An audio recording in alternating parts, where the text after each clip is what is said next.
Hello everyone. जहाँ हम last के 2 टॉपिक्स क्लियर कर चुके हैं और वो कौन कौन से, सॉल्यूशन और इलेक्ट्रोकेमिस्ट्री। आज हम एक नए टॉपिक पे डिस्कस करने वाले हैं, या एक ये कह सकते हैं एक नया चैप्टर जो बहुत इंटरेस्टिंग है, उसके बारे में हम डिस्कस करने वाले हैं, जिसका नाम है केमिकल काइनेटिक्स।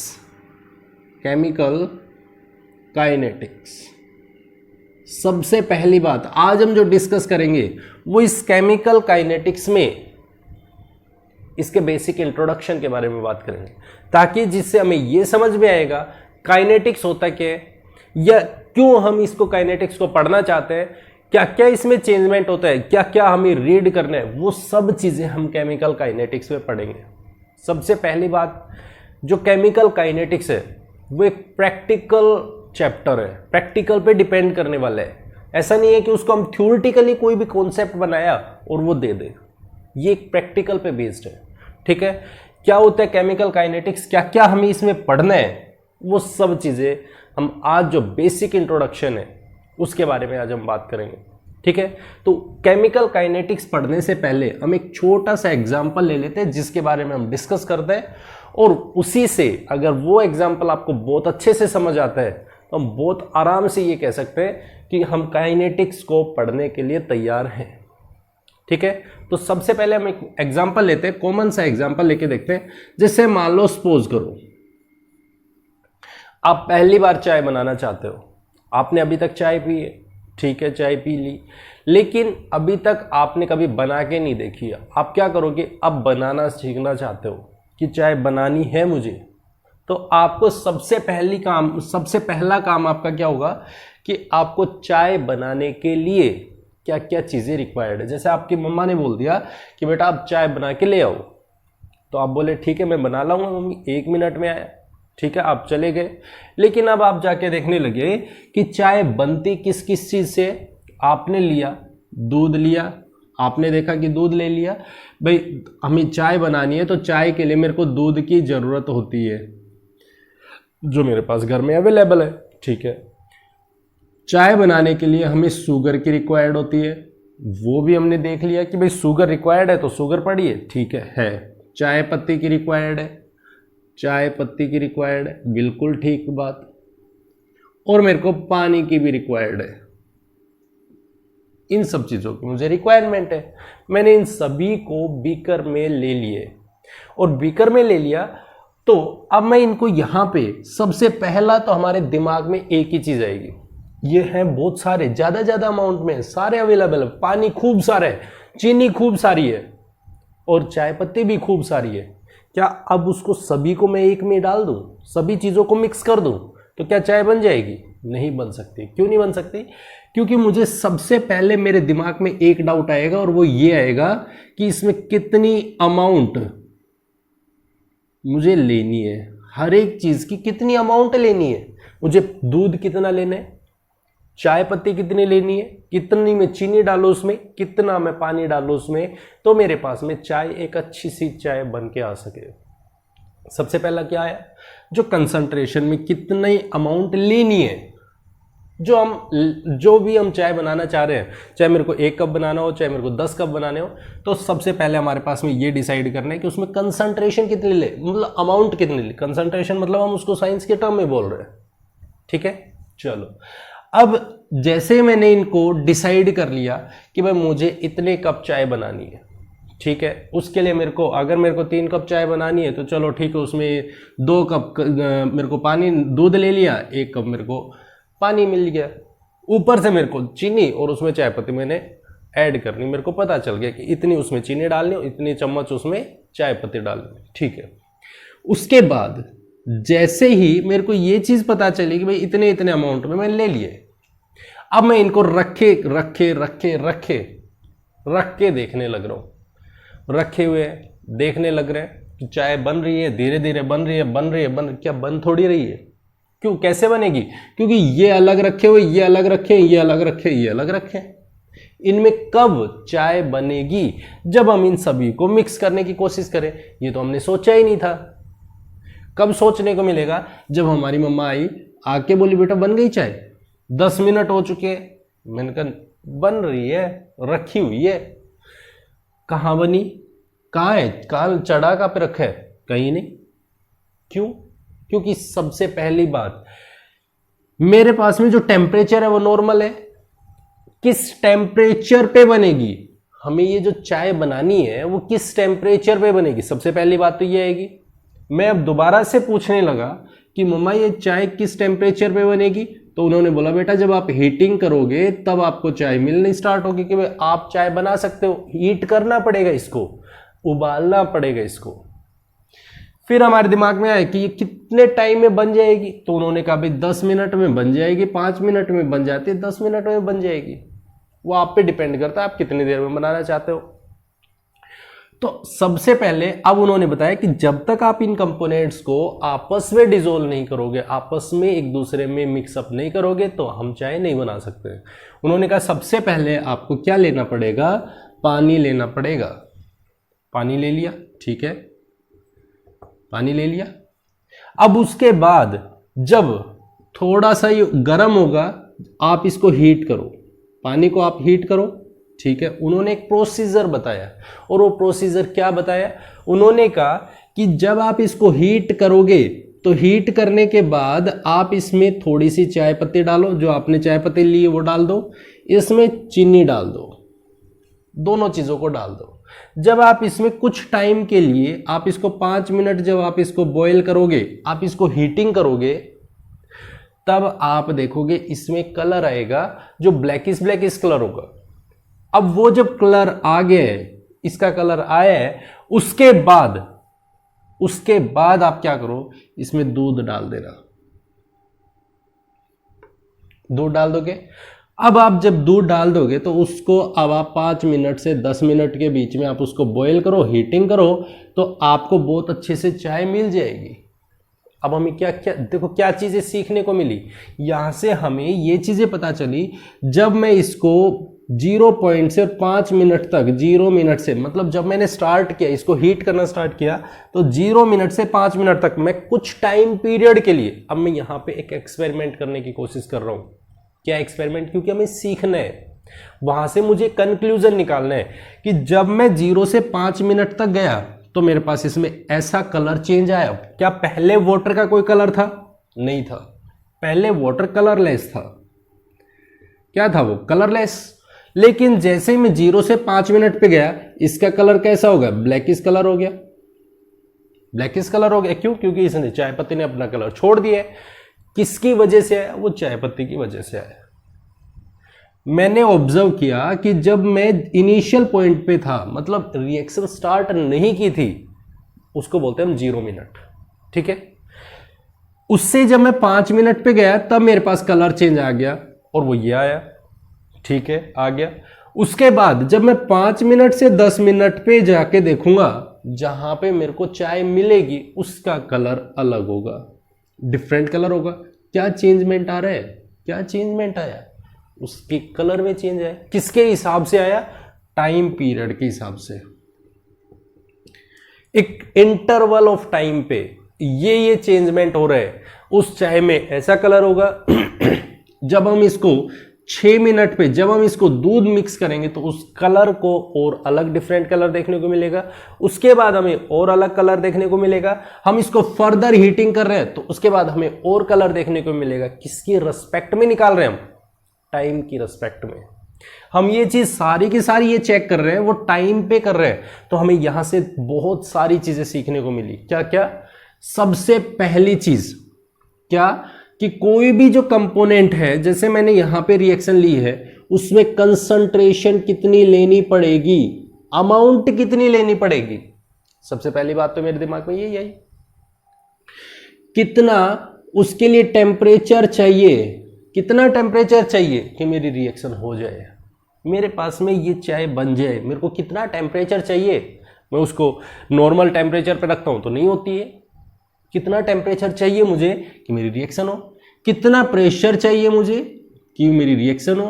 भाई अगर यदि मैं हाई एल्टीट्यूड पे जाऊं तो वहां पे मेरे को कितनी देर लगेगी। नीचे में खड़ा हूं, अगर यदि मैं ग्राउंड लेवल पे खड़ा हूं, वहां पे मेरे को कितना प्रेशर अप्लाई करना पड़ता है। वो सब चीजें, ठीक है। किस टाइम पीरियड पे कितने टाइम में रिएक्शन होगी, क्या चेंजमेंट आ रहा है, उन सभी के बारे में हम जो भी डिस्कशन करते हैं वो सब का सब हम केमिकल काइनेटिक्स में पढ़ते हैं। केमिकल काइनेटिक्स हमें यही बताता है कि इतने टाइम पीरियड पे इसमें इतना चेंज आ रहा है, इतने टाइम में इतना चेंज आ रहा है। मतलब हम एक रेस्पेक्ट में बात करेंगे, किसकी रेस्पेक्ट में? हम वो किसी भी चीज की अमाउंट में चेंज, कंसंट्रेशन में चेंज, या देखो हमने यहाँ पे डिस्कस किया कलर में चेंज आ रहा है, कलर में चेंज आ रहा था, कितने टाइम पीरियड पे कैसा कलर आएगा, कितने टाइम पीरियड पे कैसा कलर आएगा, उन सब चीजों के बारे में हम जो भी डिस्कस करते हैं वो सब केमिकल काइनेटिक्स में पढ़ते हैं, केमिकल काइनेटिक्स में रीड करें।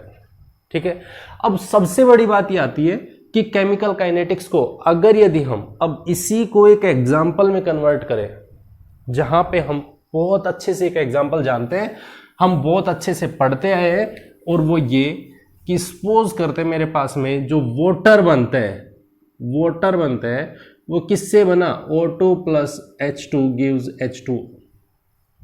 जहां से मेरे पास में ये रिएक्शन होती है वो ये होती है।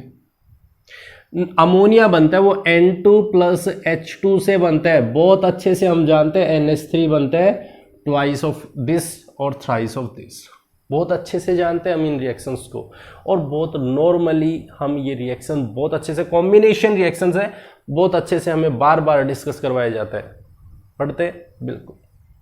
अब हम अगर यदि इस रिएक्शन को देखें तो मेरे पास में H2 प्लस O2 दोनों आपस में कंबाइन होंगे तो H2O बनाते हैं। ठीक है, और N2 H2 आपस में कंबाइन हुए तो NH3 बनाते हैं, बिल्कुल बनता है। क्या ये रिएक्शन पॉसिबल है? बिल्कुल पॉसिबल है। रिएक्शन होती है, बिल्कुल वाटर बनता है, बिल्कुल अमोनिया बनता है।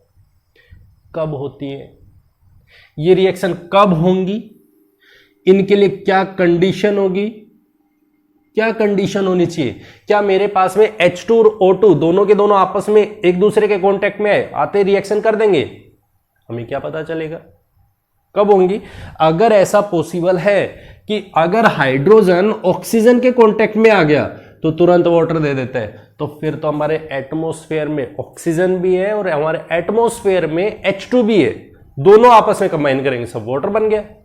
इसका मतलब ये हुआ हमारे एटमॉस्फेयर में नाइट्रोजन भी है, हाइड्रोजन भी है, दोनों आपस में कंबाइन करेंगे तो सब कुछ अमोनिया बन गया। इसका मतलब क्या हुआ? इसका मतलब ये हो गया कि मेरी कोई भी रिएक्शन होनी है तो उसके लिए एक पर्टिकुलर कंडीशन चाहिए। क्या चाहिए? पर्टिकुलर कंडीशन होनी चाहिए। ऐसा नहीं है कि कोई भी रिएक्शन हो रही है तो उस रिएक्शन के लिए अगर मैंने कंपोनेंट ले लिए, मैंने यहां पे H2 ले लिया, यहां पे O2 ले लिया और दोनों को आपस में क्लोजली रख दूं और कह दो अब रिएक्शन हो रही है, हम बैठे रहेंगे, हमें कुछ नहीं मिलेगा। कुछ नहीं मिलेगा। क्यों नहीं मिलेगा?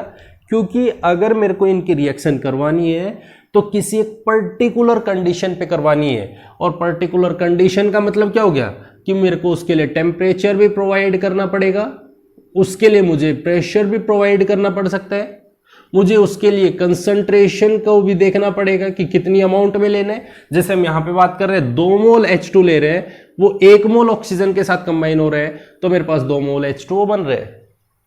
कितनी कंसंट्रेशन ले कि मेरे पास H2 और O2 आपस में कंबाइन हो और वो एक रिएक्शन प्रोवाइड करे। क्लियर हो रही है बात? एकदम।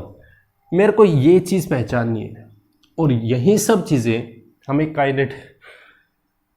काइनेटिक्स पढ़ाते हैं। क्लियर?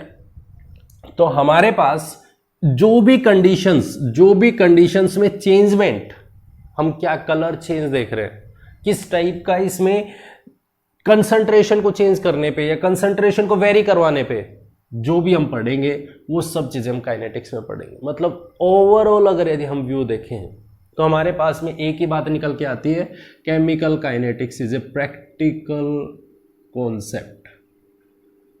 प्रैक्टिकल कॉन्सेप्ट है जो हम थ्योरेटिकली एक्सप्लेन नहीं कर सकते, जिनको हमें प्रैक्टिकल करना पड़ता है और उसी के बेसिस पे हम इसका कोई भी जो चेंजमेंट है वो चेंजमेंट हम डिसाइड करते हैं। ठीक है? तो हमारे पास सबसे पहली चीज ये आती है कि यहां पे कोई रिएक्शंस है, जैसे हम यहां पे पढ़ रहे हैं रिएक्शन हो रही है, ठीक है, रिएक्शन हो रही है, लेकिन यहां पे किस किस टाइप की रिएक्शंस हो रही है उनके बारे में हम डिस्कस करते हैं। हमारे पास सबसे पहले टाइप्स ऑफ रिएक्शंस क्या क्या है, टाइप्स ऑफ रिएक्शन। काइनेटिक्स का मतलब क्या होता है वो इन्हीं के साथ में समझेंगे। कुछ रिएक्शंस तो ऐसी हैं जिनको अगर यदि हम कॉमन एग्जांपल में देखें, कॉमनली एक चीज देखें, तो मेरे पास कुछ रिएक्शंस तो ऐसी हैं जिनको मैं इंस्टेंटली, जिनको मैंने डाला, ऐड किया, ऐड करते ही वो रिएक्शन कर गए। ऐड किया, मिक्स करते मेरे को कंपोनेंट मिल गया। कुछ रिएक्शंस है जिनको मैं जन्म लग जाते हैं, बहुत सारा टाइम पीरियड, साल, 2 साल, 10 साल, 20 साल, 100 साल, बहुत सारा टाइम लग जाता है और उसके बाद में मेरे पास रिएक्शन होती है। जैसे मेरे पास यहां पे 3 टाइप की रिएक्शंस होती है। कौन कौन सी? सबसे पहली तो फास्ट रिएक्शंस होती है, बहुत फास्ट, जिनको मैं आपस में मिक्स करूं और मिक्स करते ही मेरे को कंपोनेंट मिल जाता है, मेरे को प्रोडक्ट मिल जाता है। ठीक है। दूसरी टाइप की रिएक्शंस होती है जो इंटरमीडिएट टाइप की होती है। इंटरमीडिएट टाइप की कौन सी होती है उनको भी हम रीड करेंगे। और तीसरी टाइप की होती है बहुत स्लो रिएक्शंस होती है, जैसे हम जिनको बैठे बैठे नोटिस करते रहते हैं, जिनको हम देखने की कोशिश करते हैं कि हमारे पास में वो रिएक्शंस हो कौन सी रही, कौन सी रिएक्शंस हैं बहुत स्लो हैं। जैसे आप देखते हो रस्टिंग ऑफ आयरन, आयरन को रख दिया, पड़ा रहे, अब वो आप देखते रहो, लेकिन वो कब लगना स्टार्ट होगा, कितने टाइम पीरियड में लगेगा, वो सब चीजें हमें देखनी है। कोल है जो बना हुआ है, कोल बनते हैं। कोल किससे बनते हैं कि जब हमारे पास में कुछ भी उसमें डिकम्पोजिशन हुआ होगा, पहले हमारे पास में जो अर्थ है वो उसमें जो भी चेंजमेंट आए हैं उससे हमारे पास कोल बना। कितने टाइम पीरियड में बना? बहुत स्लो रिएक्शन से, हम बहुत ही धीरे धीरे होने वाली है। तो हम इन सब चीजों की स्टडी करते हैं, वो सब चीजें हम काइनेटिक्स पढ़ते हैं। तो हमारे पास 3 टाइप की रिएक्शंस है। कौन कौन सी? सबसे पहले फास्ट रिएक्शन। कौन सी होती है फास्ट रिएक्शन? ऐसी कोई भी रिएक्शन जो एक इंस्टेंट में हो जाए। इंस्टेंट का मतलब हमने कुछ भी चीज एडअप की, मिक्स किया, मिक्स करते मेरे को प्रोडक्ट मिल गया। अगर मैंने कोई भी कंपोनेंट लिया, A प्लस B आपस में मिक्स किया, मिक्स करते मेरे पास C बन गया। कोई भी रिएक्शन हो ऐसी बहुत फास्ट, मुझे ये देखने में ही नहीं मिला कि भाई उसमें कितना टाइम लगा है। टाइम तो लगा ही नहीं, क्यों? क्योंकि मैंने तो जैसे ऐड किया, ऐड करते मेरे को प्रोडक्ट मिल गया। तो वो रिएक्शंस वेरी फास्ट रिएक्शंस कहलाती हैं। और जहां पे फास्ट रिएक्शन का मतलब क्या हो गया? फास्ट रिएक्शन का मतलब जैसे हमारे पास कोई भी रिएक्शन देखें आयोनिक टाइप की, जितनी भी आयोनिक टाइप की रिएक्शंस है जिनमें हम पीपीटी पढ़ेंगे कि प्रेसिपिटेट बनते हैं। जैसे AgNO3, अगर यदि AgNO3 को हम NaCl में डिसोल्व करते हैं, मिक्स करते हैं इन दोनों को आपस में, तो मेरे पास बहुत अच्छे पीपीटी बन के आते हैं। वो AgCl के बनते हैं प्लस NaNO3 बाहर निकल जाता है, NaNO3। मेरे पास यहां पे इतनी फास्ट रिएक्शन होती है कि जैसे मैं AgNO3 में NaCl डालूंगा, वो तुरंत AgCl के पीपीटी सेटल डाउन कर देते हैं, तुरंत बना देते हैं AgCl। और जैसे बना तो मेरे को प्रोडक्ट मिल गया, मुझे टाइम ही नहीं लगा, मैंने ऐड करते ही मेरे पास रिएक्शन हो गई। मेरे पास में क्या हुआ? ऐसे रिएक्शंस को बहुत फास्ट। जैसे एक और एग्जांपल देख लो कि मेरे पास जितनी भी रिएक्शंस हैं, न्यूट्रलाइजेशन रिएक्शंस, किसकी? वो कोई भी एसिड अगर बेस के साथ में मिलेगा तो हम पढ़ते हैं क्या कि एसिड प्लस बेस मेरे पास में सॉल्ट बनाते हैं प्लस वाटर प्रोड्यूस करते हैं। जितनी भी आपकी न्यूट्रलाइजेशन रिएक्शंस है वो सारी की सारी बहुत फास्ट रिएक्शंस में काउंट होती है, वेरी फास्ट रिएक्शंस। ठीक है, चलो दूसरा स्टेप देखने की कोशिश करते हैं जहां पे हम पढ़ते हैं स्लो रिएक्शन या स्लो टाइप की रिएक्शंस कौन सी है।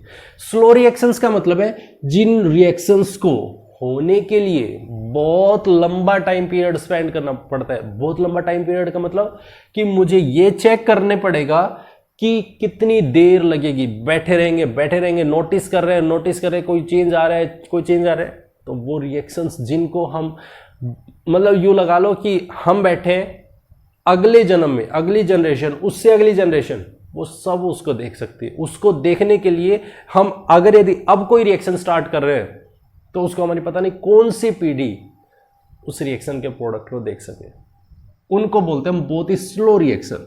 जैसे बहुत ही कॉमन सा एग्जांपल है जिसको आप अपने डेली लाइफ में देखते हो, rusting of iron. Rusting of iron, iron की रोड ली, उसको पटक दिया। अब आप देखोगे क्या इस पर रस्ट लग गया, क्या इस पर रस्ट लग गया, क्या इस पर रस्टिंग होने स्टार्ट हो गई? नहीं। महीने बाद देख रहे हो क्या इस पर रस्टिंग हुई? नहीं। 1 साल बाद देख रहे हो, हाँ थोड़ा थोड़ा हुआ है।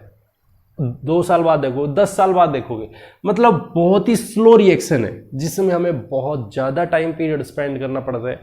ऐसे रिएक्शंस को हम बहुत ही स्लो टाइप की रिएक्शंस बोलते हैं, स्लो टाइप रिएक्शंस। दूसरा, अगर आप इसी में जैसे मान लो सपोज करो कोल फॉर्मेशन की बात करते हो, कोल बनते हैं, कैसे बना? अर्थ है, उसके क्रस्ट में चला गया सब कुछ। अगर यदि सब कुछ उथल पुथल हो गया कई साल तक, कोई पता नहीं लाखों साल, हजारों साल एक दूसरे के अंदर मिक्स हुए इतने हाई टेम्परेचर पे, प्रेशर पे, तो हमारे पास उसके बाद हमारे पास कोल की फॉर्मेशन होती है, कोल बना। ठीक है, जैसे हम बात करते हैं शुगर की फर्मेंटेशन की, fermentation of sugar, fermentation process होती है जो 1-1 साल में होती है, 1-1 महीने में होती है। मतलब ऐसी कोई भी रिएक्शन जिनको होने के लिए काफ़ी टाइम पीरियड स्पेंड करना पड़ता है, बहुत देर में होती है, बहुत स्लो रिएक्शंस होती है। ठीक है, तीसरी टाइप की रिएक्शंस आती है जिनको हम बोलते हैं इंटरमीडिएट टाइप की रिएक्शंस।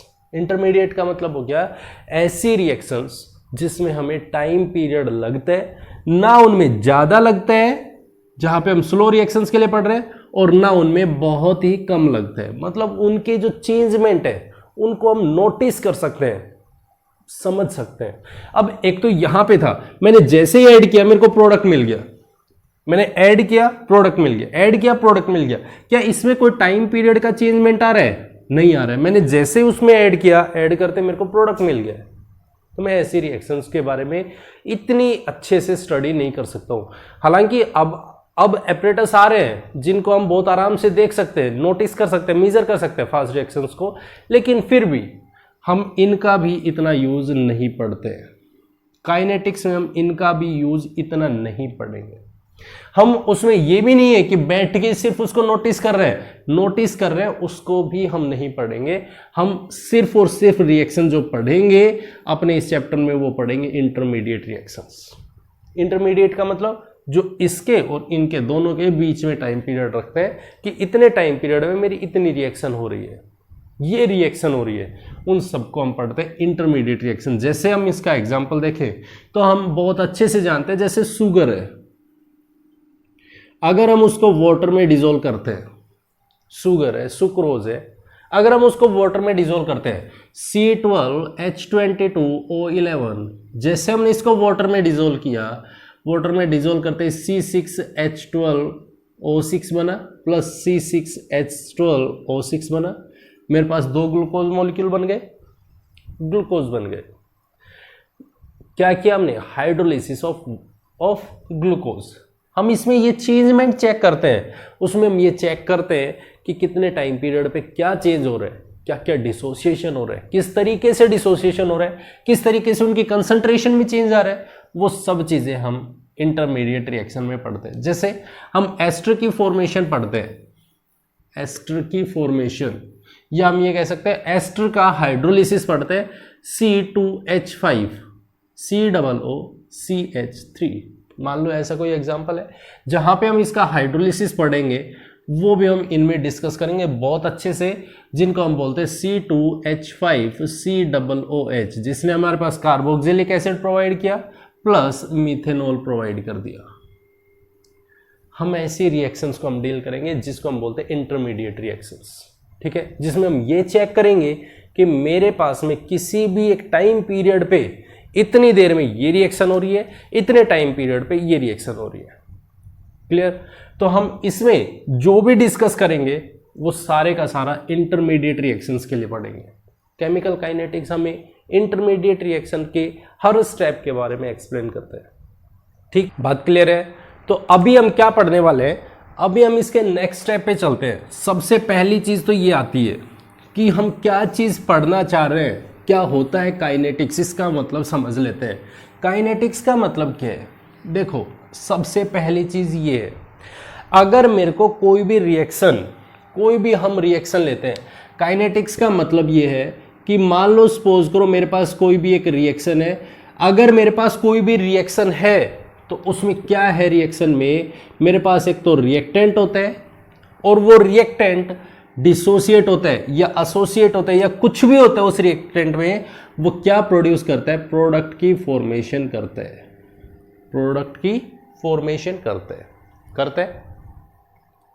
हमें मान लेते हैं जब इनिशियल कंडीशन लेते हैं जिसका टाइम पीरियड 0 है, मतलब इनिशियल कंडीशन ले रहे हैं जहां पे हमने सिर्फ रिएक्टेंट लिए, अभी हमने उसमें कुछ भी चेंजमेंट नहीं देखे, अभी हमने उसमें कुछ भी नहीं मेंशन किए, तो हमारे पास सबसे पहले रिएक्टेंट जब हम लेंगे तो उसका कुछ ना कुछ कलर होगा, ऑब्वियस सी बात है, इसका कुछ ना कुछ कलर होगा, क्या पता ये कलरलेस भी हो, इसका कोई कलर भी हो सकता है, इसकी कोई कंसंट्रेशन हो सकती है, कोई भी कंसंट्रेशन भी हो सकती है, इसमें कोई भी प्रेशर हो सकता है, अगर यदि मान लो सपोज करो ये गैसियस कंपोनेंट है तो इसका कोई ना कोई प्रेशर भी हो सकता है, इस जो रिएक्टेंट हम ले रहे हैं इसमें कोई ना कोई वॉल्यूम हो सकता है, कोई भी वॉल्यूम भी हो सकता है, कोई जरूरी नहीं है मेरे पास में कि भाई उसका कोई वॉल्यूम ना हो, वॉल्यूम भी है, बिल्कुल ऑब्वियस सी बात है, जब उसका वॉल्यूम है तो हमारे पास में इन सभी में और भी बहुत सारे टर्म्स हैं जिनको हम चेंजमेंट चेक करते हैं, ठीक है।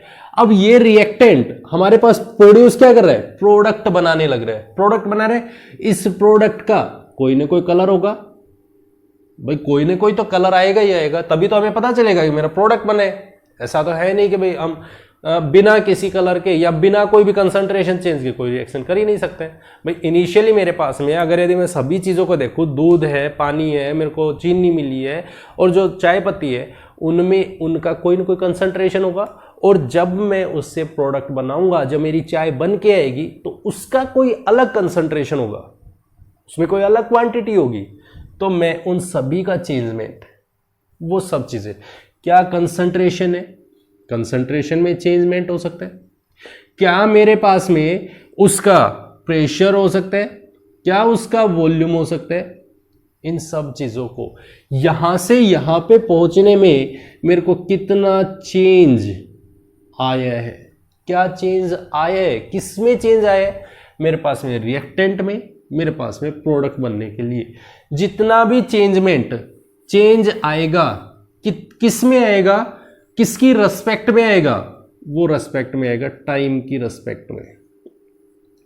हम जब कोई भी टाइम पीरियड पे, क्योंकि जब मेरी रिएक्शन हो रही है तो वो टाइम 0 है, टाइम 0 है, अगर जब मेरी रिएक्शन होनी स्टार्ट होगी तो वहां पे रिएक्टेंट है, अब अगर इसमें रिएक्शन होनी स्टार्ट हुई तो मेरे पास में धीरे धीरे प्रोडक्ट बनना स्टार्ट होगा, तो उसके लिए टाइम कुछ ना कुछ कंज्यूम होगा। जैसे हमने जब चाय बनाना चाह रहे थे तो उस टाइम में हमारे पास दूध था, चीनी थी, चाय पत्ती थी, वो सब चीजें अलग अलग रखे हुए थे।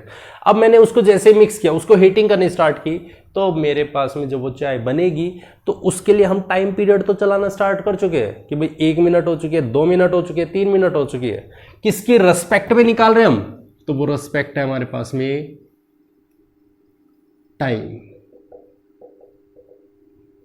टाइम की रेस्पेक्ट में कैलकुलेट करो।